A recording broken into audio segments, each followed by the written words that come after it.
நம்முடைய கர்த்தராகிய இயேசு கிறிஸ்துவின் நாமத்தில் உங்களை அன்போடு வாழ்த்துகிறேன். இன்று ஆண்டவர் நமக்கு தரும் அற்புத வார்த்தை, தேவரீர் செய்ய நினைத்தது தடைபடாது. யோபு 42:2. Job 42:2. No thought can be withholden from thee.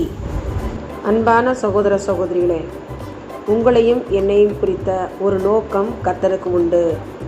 அவர் நம்முடைய வாழ்வில் என்ன நினைத்திருக்கிறாரோ அது தடைபடாது என்று இன்றைய வாக்குத்தத்த வசனம் நமக்கு சொல்லி நம்மை ஆறுதல் படுத்துகிறதாய், திடப்படுத்துகிறதாய் காணப்படுவதற்காக ஆண்டவருக்கு நன்றி செலுத்துவோம். ஸ்தோத்திரம்.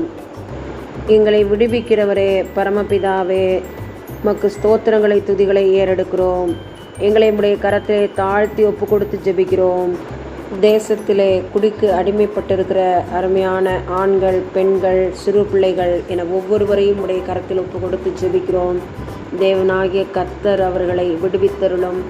நீர் மாத்திரமே விடுதலை தர வல்லவர் என்பதை நாங்கள் அறிந்திருக்கிறோம். தேவனாகிய கர்த்தாவே, உடைய சமூகத்தில் அவர்களை ஒப்பு கொடுத்து ஜெபிக்கிறோம். பூர்ண விடுதலை தந்து சமூகத்தில் நடமாடக்கூடிய கிருபைகளை கூட்டித்தாரும்.